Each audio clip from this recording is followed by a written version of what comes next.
घर ने बहुत ख्याल रखा है आपका। अब वक्त आ गया है आप इस घर वापस लौटे कांग्रेस की ओर। सबीना यास्मीन जी मोथाबारी से यहाँ आई हैं, स्वागत है। हम मना नहीं करते, हर इंसान को डेमोक्रेसी में, लोकतंत्र में हर जगह से चुनाव लड़ना चाहिए, लेकिन मुझे ये बताएं कि मोथाबारी में कौन सा ऐसा काम करके आई हैं कि उनको भागकर यहाँ आना पड़ा? क्या वहां पे उन्होंने कमीशन खोरी करी है? क्या उन्होंने वहां पे नशे वालों के साथ उनका साथ दिया है, उनके घर उनकी बर्थडे मनाई है? मोथाबारी का कोई गरीब परिवार बताए कि उनके साथ उनके बच्चे की बर्थडे मनाई हो, लेकिन नशा बेचने वालों की बर्थडे मनाई है? क्या उन्होंने 50%, 10%, 20% कमीशन नहीं लिया है? क्यों आई है यहाँ पर? ऐसी क्या बात हो गई कि टिकट बदलना पड़ा? जो खिदमत करता है, जो सेवा करता है, वो हार जाए तो भी वहीं से लड़ता है, मेहनत करता रहता है, खिदमत का मौका मांगता रहता है। भागकर सत्ता वाले इधर से उधर भागते हैं कि यहां से नहीं तो वहां से मिल जाए सत्ता, वहां से नहीं तो वहां से मिल जाए सत्ता। अगर जीत भी जाती खुदा ना खास्ता हो तो क्या होगा? वो आपके लिए नहीं लड़ेंगी तो ममता दीदी उनसे नाराज हो जाएंगी। कोई अपने बॉस से लड़ता है क्या? आप लोग भी कहीं काम करते होंगे, कभी अपने बॉस से लड़े हैं? नहीं लड़े हैं। बॉस किसी दूसरे को निकाल दे तो आप कहते हैं इसको क्यों निकाला? आप नहीं कह पाएंगे क्योंकि बॉस आपको भी निकाल देगा। सबीना यास्मीन आपके लिए क्यों लड़ेंगी? वो अपनी मिनिस्ट्री के लिए लड़ेगी, कोलकाता में अपने मकान के अलॉटमेंट के लिए लड़ेगी, अपनी कमीशन के लिए लड़ेगी, अपने चेयरमैन बनने के लिए किसी बोर्ड के लिए लड़ेगी, आपके लिए नहीं लड़ेंगी। लेकिन जब आपके कांग्रेस से कोई जीत के जाएगा, हमारे भाई यहाँ मौजूद हैं। कलिया चौक रेलवे क्रॉसिंग जब हुआ, वहां पे आंदोलन हुआ, अभी तो ये गडकरी साहब से मिलके आए, अभी हम लोग जाम में फंसे थे, उनसे इन्होंने फ्लाईओवर के लिए कहा है। जो आपका आदमियों का सत्ता के बाहर रहकर भी आपके लिए लड़ता रहेगा। इनको क्या जरूरत थी कहने की, लेकिन वो आपके लिए लड़ रहे हैं, आपके लिए मेहनत कर रहे हैं। इन्होंने उस रेलवे क्रॉसिंग के लिए आंदोलन किया जहां से आप लोगों को और मोथाबारी दोनों के लोगों को तकलीफ होती है। इसके बदले में उनको क्या मिला? उनको मिला कि ये तो तावीज बेचते हैं। मैं सबीना यास्मीन से इस मंच से पूछना चाहती हूँ, क्या वही तावीज बांधकर 2 बार 3 बार एमएलए बनी है? इस तरह का इल्जाम लगा रही है उस परिवार पे जो खुद अपने आप अल्लाह का तावीज है, जिस घर से कभी कोई मुराद खाली नहीं गई है। आप उसके ऊपर ये इल्जाम लगाते हुए आपको शर्म नहीं आ रही है? उस परिवार में जिसने तुम्हें नेता बनाया, उसके खिलाफ जाकर एहसान फरामोशी करके तुम्हें शर्म नहीं आ रही है? जो इस परिवार का नहीं हुआ तो आपका क्या होगा? जो कांग्रेस का नहीं हुआ वो आपका क्या होगा? कल अगर भाजपा आ गई तो क्या अभी कांग्रेस से टीएमसी गई है, टीएमसी से भाजपा चली जाएगी? ऐसे घर बदला जाता है अगर अपने घर से परेशानी होती है। भाइयों आप बताइए, आपके घर में अगर कूड़ा है, गंदगी है, मकड़ी का जाला है, आप झाड़ू लेके उसकी सफाई करते हैं कि दूसरे के घर जाके बैठ जाते हैं? कैसे चली आई यहाँ पे? जो अपनी नहीं है वो आपकी नहीं होगी। इसलिए मैं आपसे कहूंगी, भारी मतों से ये मत सोचिए कि हम लकी भंडार है तो इसलिए हम वोट कर दे। नहीं, लकी भंडार तो आपका अपना है, वो तो आपको मिलना चाहिए, बल्कि कम मिल रहा है, और प्रदेशों में तो और ज्यादा मिल रहा है ना? आपके बच्चों का स्कूल, आपके बच्चों का हॉस्पिटल, ये तमाम चीजें आपका हक है। जो टीएमसी ने डरा के वोट लिया, सत्ता में आई, आपको नहीं दिया। यहाँ पे एक मेडिकल कॉलेज की जरूरत है, यहाँ पे एक लोकल कॉलेज की जरूरत है, यहाँ पर यूजीसी और तमाम एग्जाम जो सरकारी होते हैं उसके सेंटर की जरूरत है, जिसके लिए हमारे पढ़े लिखे बच्चे दूसरी जगह जाते हैं। ऐसे तमाम यहाँ के लोकल मुद्दे हैं जिसको टीएमसी नजरअंदाज करके आपको सिर्फ दिल्ली के कानूनों से डराती है, जो उसके बस में नहीं है। आज राहुल गांधी जी साथ नहीं देते यहाँ के 19 एमपीज का, तो डिलिमिटेशन का कानून आ जाता।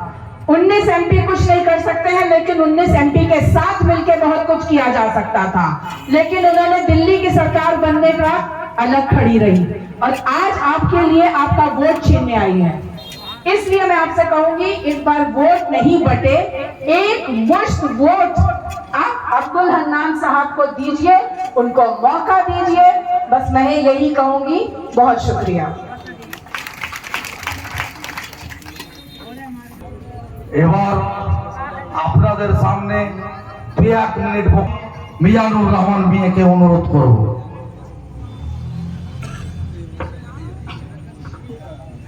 মঞ্চে উপস্থিত আমাদের প্রিয় নেতা তথা দক্ষিণ মালদার সাংসদ ঈশা খান চৌধুরী মহাশয়, এআইসিসি মিডিয়া সেলের কোঅর্ডিনেটর ম্যাডাম সরব জফারজি, মঞ্চে আরো বিশিষ্ট সবার নাম মেনশন করছি না, টাইম শর্ট। সর্বোপরি আলিপুর 2-1 অঞ্চলে কংগ্রেস প্রেমী বন্ধু ও সাথী সকলকে আমার সালাম, আদাব, নমস্কার জানিয়ে আমি 2-4টি কথা বলছি। একটা প্রশ্ন, তৃণমূলে যদি ভোট চাইতে আসবে একটা প্রশ্ন করবেন, এই শহরে কাজ কারা করছিল? বিডিও সাহেবরা, জয়েন্ট বিডিও সাহেবরা, district magistrate, additional district magistrate, এরা কার কর্মচারী? রাজ্য সরকারের না কেন্দ্রীয় সরকারের?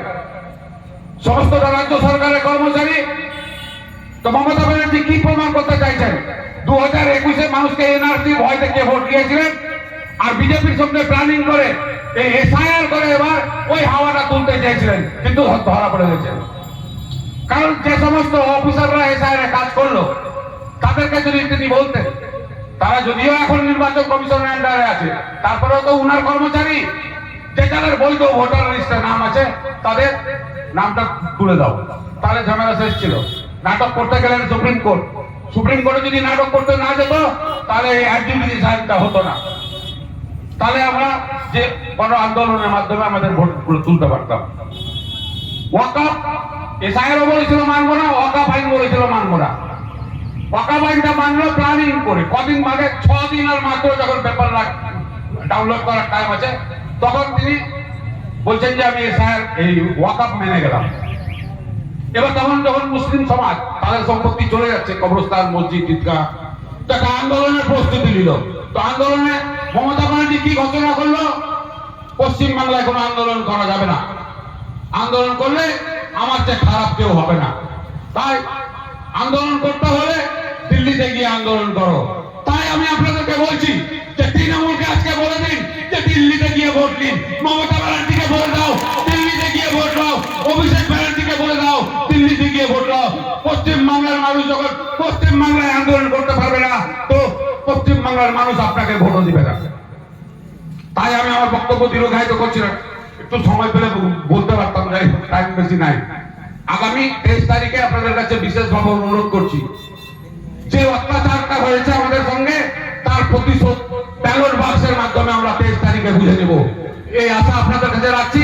আমাদের হান্নান সাহেবকে হাত চিহ্নে বোতাম দিবে ভোট দিয়ে বিপুল ভোটে জয় করবেন। ধন্যবাদ। জাতীয় কংগ্রেস জিন্দাবাদ, ঈশা বাবু জিন্দাবাদ, রাহুল গান্ধী জিন্দাবাদ। অনেক ধন্যবাদ জানাই। বলবেন সবাইকে আমি আমার সালাম, নমস্কার এবং ভালোবাসা জানাই। উপস্থিত মঞ্চে আমাদের এআইসিসি কোঅর্ডিনেটর সদেব জাফর, আমাদের ব্লক প্রেসিডেন্ট, অঞ্চল প্রেসিডেন্ট, ভাইস প্রেসিডেন্ট, প্রধান, আরো আছে, নাম বলছি না কারণ সময় একটু টাইট হয়ে যাচ্ছে। বন্ধুগণ, আপনারা জানেন যে মালদাতে যখন আপনারা কোনো অন্য রাজ্য যান, অন্য রাজ্যের মানুষ মালদাকে কিভাবে চিনে? দুটো কারণে চিনে। একটা হচ্ছে মালদার আম, আর একটা হচ্ছে বরকত গনি খান চৌধুরী, কারণ উনি একটা উন্নয়ন কান্ডারি ছিলেন, গোটা দেশে উনি কাজ করেছেন। আপনি ভাববেন না শুধু মালদায় কাজ করেছেন, উনি ওয়েস্ট বেঙ্গলে গোটা দেশ কাজ করেছেন, তার জন্য সবাই চিনে ওনাকে।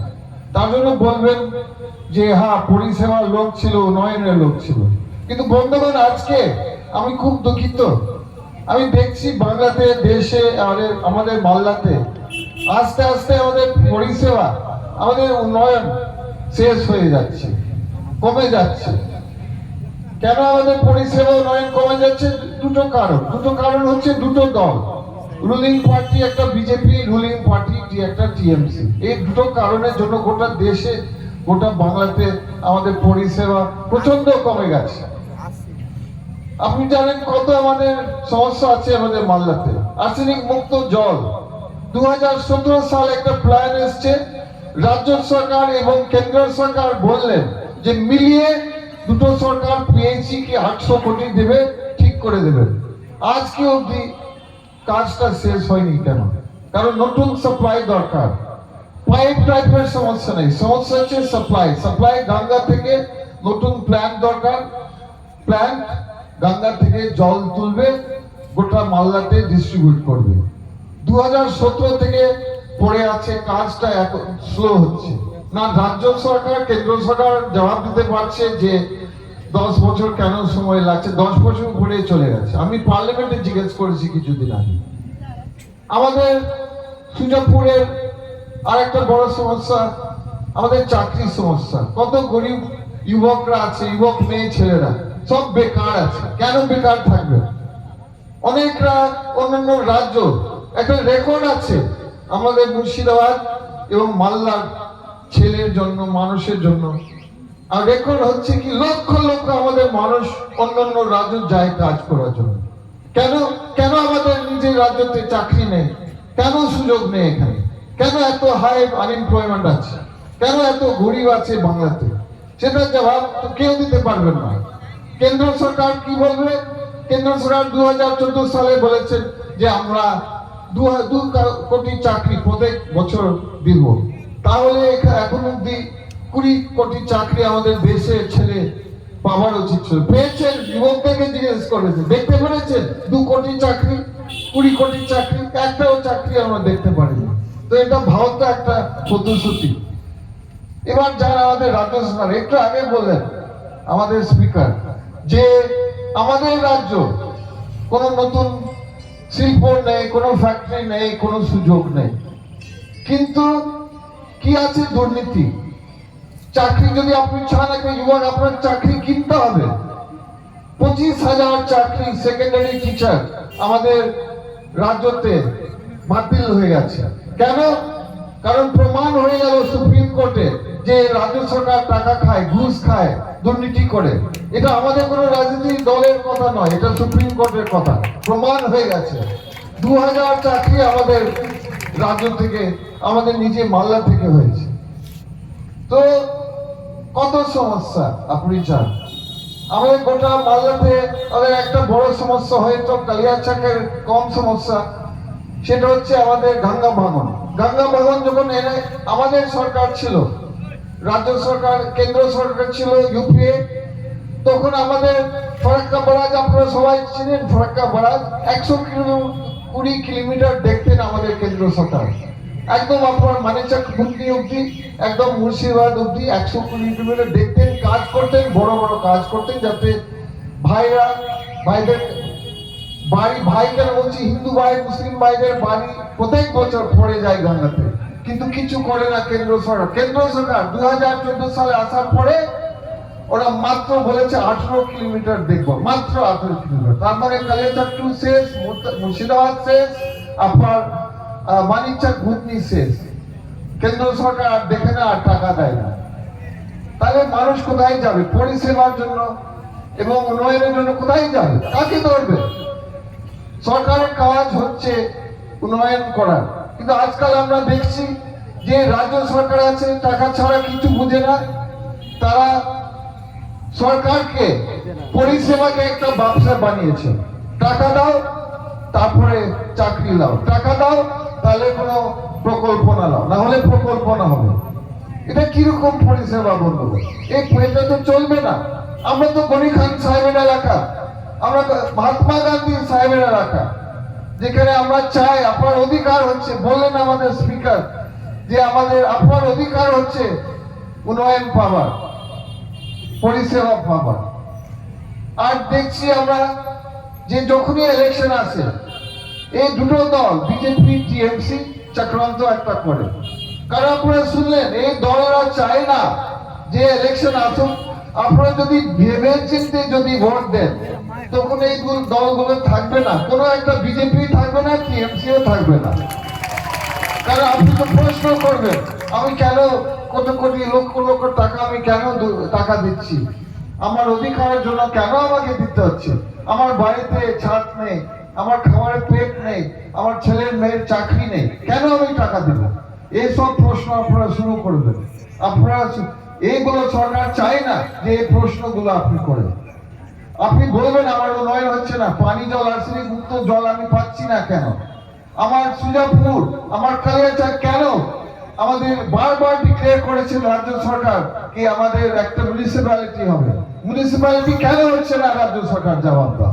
আমাদের গেটটা রেলওয়ে গেট যে কেন্দ্রমন্ত্রী রেলমন্ত্রী আমাকে কথা দিয়েছেন যে 100% টাকা উনি দিবেন, আগে রাজ্য সরকার কিছু টাকা 30% টাকা দিবার কথা ছিল, উনি বলে আমি সমস্ত টাকা দিচ্ছি, কিন্তু রাজ্য সরকার জবাব দিচ্ছে না। জমি তো দিতে হবে রাজ্য সরকারকে, আমাদের মোথাবাড়ি ক্রসিং আর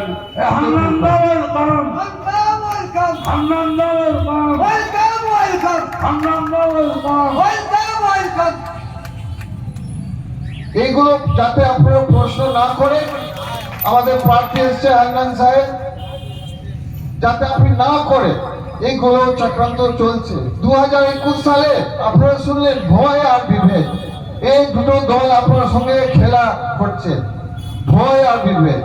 এনআরসি এর জন্য বিজেপি আসলো, আপনারা আগে হাত তুলেন, এখানে কার জন্ম হয়েছে ভারতবর্ষতে, দেশে কার জন্ম হয়েছে হাত তুলে দেন, সবার তো জন্ম এখানে হয়েছে, তাহলে কে বাংলাদেশ যাচ্ছে ভাই? এটা ভয় দেখাবার জন্য, ভোট নেওয়ার জন্য, আর ভাই ভাইদের মধ্যে, হিন্দু ভাই মুসলিম ভাইদের মধ্যে একটা বিভ্রান্তি করার জন্য, বিভেদ করার জন্য এরকম এনআরসি কে আনা হয়েছে। আর টিএমসি কি করলো? টিএমসি তো বলার উচিত ছিল আপনাদের এটা মিথ্যা প্রচার, এটা জীবনে হবে না, আপনাকে বাংলাদেশ যেতে হবে না। কিন্তু 2021 সালে টিএমসি কি করলেন? আপনাদেরকে ভয় দেখালেন, আপনি বললেন না আপনাকে যেতে হবে বাংলাদেশ, মিথ্যা কথা বললেন, আপনাকে বাংলাদেশ কেউ যেতে হবে না। কিন্তু আপনারা সজাগ হয়েছেন। তাহলে আমাদের লোকসভা ইলেকশন প্রথম দিন যখন আমি নামালাম ফরাক্কাতে, আমার মনে আছে আমি বয়স্ক লোককে জিজ্ঞাসা করলাম যে এনআরসি কোনো ফ্যাক্টর আছে, এনআরসি কি ভয় আছে আপনাদের? উনি বলেন দূর শাখা, ইলেকশন যখন আসবে এনআরসি ইলেকশন শেষ হয়ে গেলে এনআরসি কথা শেষ হয়ে যায়, আমাদের কোনো চিন্তা নেই। তার জন্য বন্ধুগণ আপনাদেরকে ভয় দেখাবার জন্য, আর ভাই ভাইদের মধ্যে ভুলে যাবেন না আমাদের দেশে সব ভাইরা, বিভিন্ন ধর্ম মানুষ, বিভিন্ন স্টেটের রাজ্য মানুষ, বিভিন্ন মানুষ যারা বিভিন্ন ভাষা বলে এক হয়ে গেছে, রক্ত দিয়েছে এই দেশকে তৈরি করার জন্য। আমাদের হিন্দু ভাই, মুসলিম ভাই, আমাদের খ্রিস্টান ভাই সবাই মিলিয়ে রক্ত দিয়েছে, ওই রক্ত মিশিয়েছে আর দেশকে তৈরি করেছে। আপনারা দেশকে মিলিয়ে মিশিয়ে, এখানে মন্দির ওখানে মসজিদ, আপনারা মিলিয়ে মিশিয়ে এই দেশকে জন্ম দিয়েছে, সবার অধিকার আছে। তো তার জন্য বলছি ওটা ভয় আর বিভেদ। আপনি এবার বুঝতে পারছেন যে এসআর বলার আগে কত টাইম আছে? 2-3 মিনিট। আর বন্ধুগণ আমি একটা ক্ষমা চাই আপনাদের কাছে, আমি সুজাপুরে কয়দিন থেকে কম আসছে, আমি স্বীকার করছি। কারণটা হচ্ছে দুটো, আমাকে দল এমপি ছাড়া আমাকে ডিস্ট্রিক্ট প্রেসিডেন্ট বানানো হয়েছে, গোটা ডিস্ট্রিক্ট 12 সিট, উত্তর মালদা দক্ষিণ মালদা আমি মালিক, মানে আমি ইনচার্জ, আমাকে ইনচার্জ করেছে। 12টা প্রার্থী আর 2টো প্রার্থী আপনার অদের বাবুর সঙ্গে আমাদের ফরাক্কা সাংসদ আছে। তাছাড়া আমার বাবার শরীর খুব খারাপ ছিল, দাদা বাবা আপনি জানেন কয় বছর থেকে, 1.5 বছর 1 বছর থেকে শরীর খুব খারাপ, আর হসপিটালে ছিলেন 1 বছর থেকে। তার ছাড়া ওনাকে বারবার আমাকে কলকাতা যেতে হয়েছে, কিছুদিন আগে ওনার মৃত্যু হয়েছে, তার জন্য আমার টাইমটা অনেক মানে কম হয়েছে। বন্ধুরা আমি কি বলতে চাই যে এই এসআর জিনিসটা আরেকটা গেম, আপনি গেম যদি বিশ্বাস না করেন, একটা প্রমাণ দিচ্ছি, বিজেপি আর টিএমসি সেটিং হয়, অনেকটা জিজ্ঞেস করে কি প্রমাণ আছে আপনাদের যে সেটিং আছে বিজেপি টিএমসি। আমি সারদা কাণ্ড, আপনি বলেন সারদা কাণ্ড তো 2014, ওটা অনেক পুরাতন, তবুও আমি দিচ্ছি আপনাকে একটা প্রমাণ। 2020 6 বছর আগে ইডি সিবিআই আবার বাংলাতে এসছে, আবার বলছে রাজ্য সরকার পুলিশকে বলছে পেপারস কোথায়, মানে যে সারদা কাণ্ডর 2টো মন্ত্রী অ্যারেস্ট হয়েছে, তারপরে কারো অ্যারেস্ট হয়েছে, তদন্ত বন্ধ হয়ে গেছে। তারপরে জিজ্ঞাসা করলো পুলিশকে পেপার আরে বিজেপি সরকার আপনি তদন্ত তো 6 বছর ছেড়ে দিয়েছেন, 6 বছর আপনি ছেড়ে দিয়েছেন কেন? কারণ আপনার তো সুযোগিতা দরকার ছিল, এই আর্টিকেল 370 কাশ্মীরে আপনার সুযোগিতা ছিল পাস করা কয়টা বিল, জিএসটি বিল, তার জন্য আপনি তৃণমূলের সঙ্গে অ্যালায়েন্স চুপাচুপি রাত্রি অন্ধকারে একটা অ্যালায়েন্স করেছে, সবাই জানে, প্রমাণ আমি করে দিয়েছি আপনাদেরকে।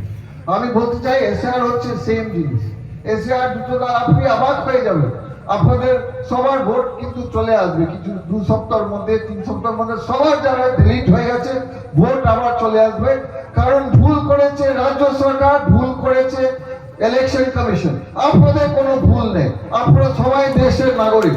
আলিমান আমি কথা দিচ্ছি যে এই বিষয়ে আমি বারবার আমি ছাড়বো না, আপনার ভোটটা 2-3 সপ্তাহের মধ্যে আপনার কথা মিলিয়ে দেবেন আপনার ভোটটা। কিন্তু কি হলো, আপনি ভোট দিতে পারেননি, অনেক 2 লক্ষ মানুষ 2.5 লক্ষ মানুষ আমাদের মালদা ভোট দিতে পারবে না। এটা হলো গণতন্ত্রের বিরুদ্ধে, এটা আমাদের সংবিধান বিরোধী। আমি কথা দিচ্ছি কিন্তু এই বিষয়ে আমি ছাড়বো না, অন্যরা ছাড়বে, আমরা কংগ্রেস পার্টি ছাড়বো না। পার্লামেন্টে বার আমি তুলবো যে আপনি কি করে আমাদের প্রিয় মালদাবাসীর ভোটটা কি করে ছিনে নিয়েছেন। জবাব দিতে হবে রাজ্য সরকার, জবাব দিতে হবে কেন্দ্র সরকার, জবাব দিতে হচ্ছে ইলেকশন কমিশন করো।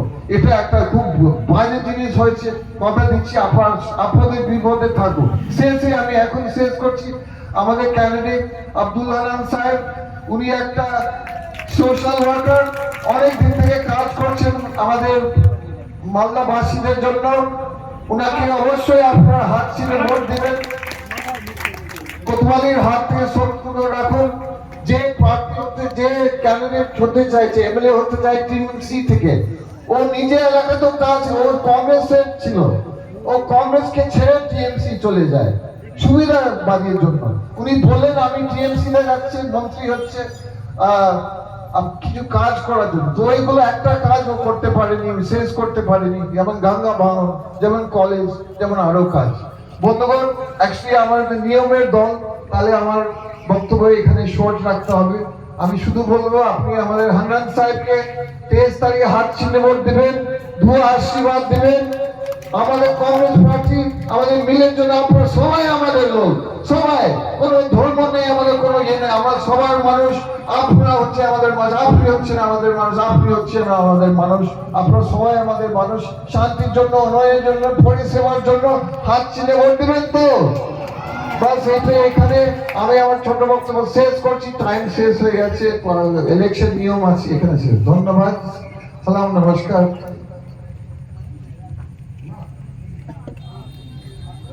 এই জাতীয় কংগ্রেস জিন্দাবাদ, এই জাতীয় কংগ্রেস জিন্দাবাদ, এই সব জিন্দাবাদ।